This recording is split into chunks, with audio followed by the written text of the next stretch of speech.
In the Line of Fire by Pervez Musharraf. Prologue Face to Face with Terror.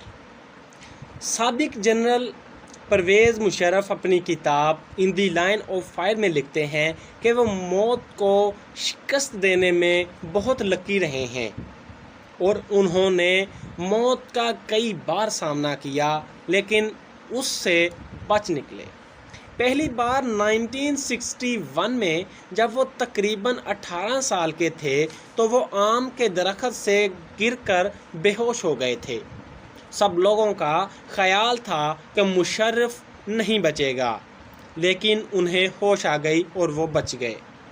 دوسری بار 1972 میں جب وہ northern areas میں as a commando اپنے فرائض سر انجام دے رہے تھے تو انہیں اسلام آباد بلایا گیا۔ اس کے لیے مشرف اور ان کے ساتھی کمانڈنگ افیسر نے پاکستان انٹرنیشنل ایئر لائن میں 2 ٹکٹیں بک کروائیں، لیکن کسی ضروری کام کی وجہ سے جس جہاز کی ٹکٹیں بک کروائیں اس میں سوار نہ ہو سکے اور وہ جہاز گلگت سے اسلام آباد جاتے ہوئے ہمالیہ کے گلیشیئر پر کریش ہو گیا اور آج تک ڈھونڈنے سے بھی نہ مل سکا۔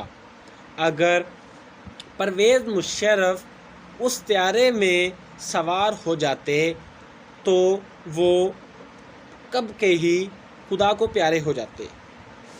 تیسری بار جب صدر ضیاء الحق کا طیارہ تباہ ہوا، مشرف کو ضیاء الحق کا ملٹری سیکرٹری بنایا گیا تھا، لیکن اس حادثے سے کچھ دیر قبل ہی ایک بریگیڈیئر کو ضیاء کا ملٹری سیکرٹری بنایا گیا، جو ان کے ساتھ اس طیارے میں شامل ہوا، سوار ہوا اور طیارہ جو C-130 تھا اس کے تباہ ہونے سے وہ بھی جنرل ضیاء الحق یا سابق صدر پاکستان ضیاء الحق کے ساتھ شہید ہو گیا۔ اگر وہ چینج نہ کیا ہوتا تو اس کی جگہ طیارے میں سابق صدر پاکستان اور سابق chief of army staff general Pervez Musharraf ہوتے۔ چوتھی بار موت سے 1998 میں پرویز مشرف جو ہیں وہ بچے جب وہ لیفٹیننٹ جنرل تھے۔ وہ منگلا کورپس کی کمانڈ جو ہے ان کے ہاتھ میں تھی، اس کی کمانڈنگ کر رہے تھے، منگلا کورپس کی کمانڈنگ کر رہے تھے۔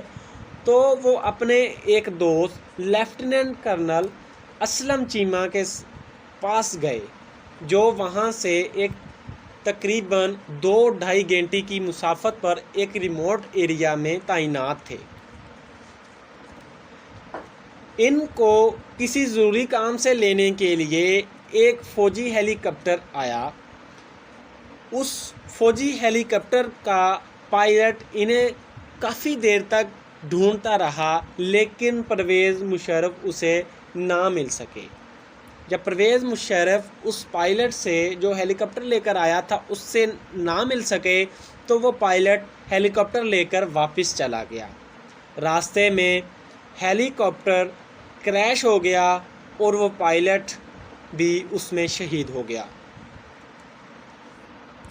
پانچویں بار 12 اکتوبر 1999 میں جب Pervez Musharraf chief of army staff تھے تو کولمبو سے واپسی پر اس وقت کے وزیر اعظم پاکستان نواز شریف نے کراچی اور دوسرے تمام ایئرپورٹس کو مشرف کے جہاز کو لینڈ کرنے سے منع کر دیا۔ پھر آرمی نے کنٹرول سنبھالا اور انہیں بچایا۔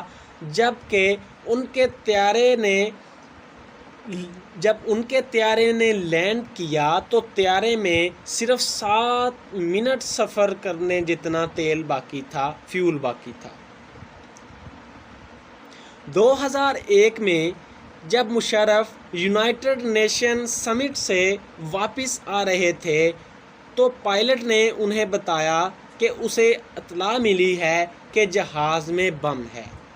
طیارے کو واپس نیو یارک لینڈ کیا گیا اور پھر مکمل چیکنگ اور سیکیورٹی کے ساتھ پرویز مشرف واپس آئے۔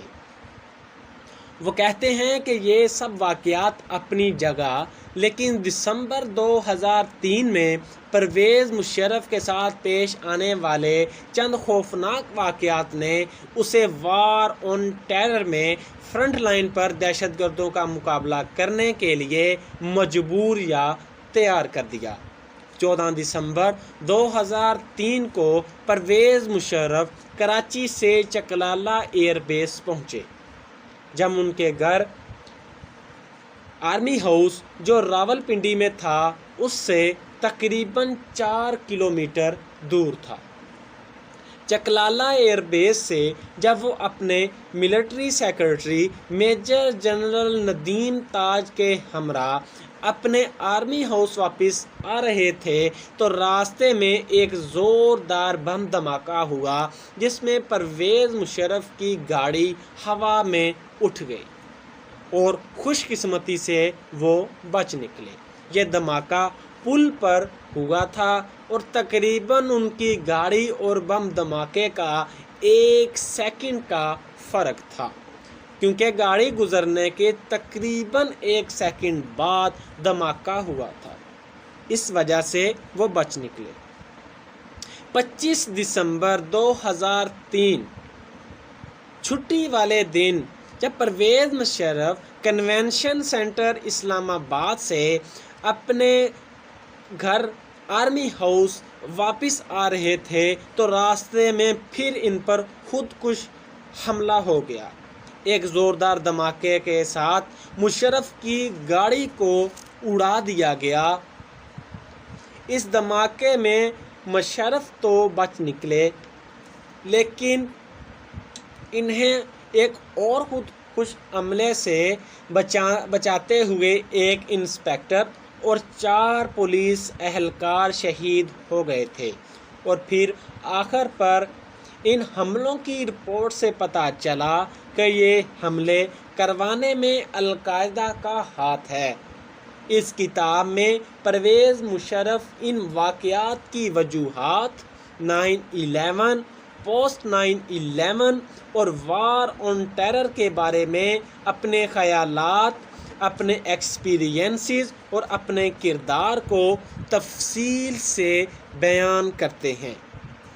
دوستو، یہ ہے اس کتاب کا پرولوگ۔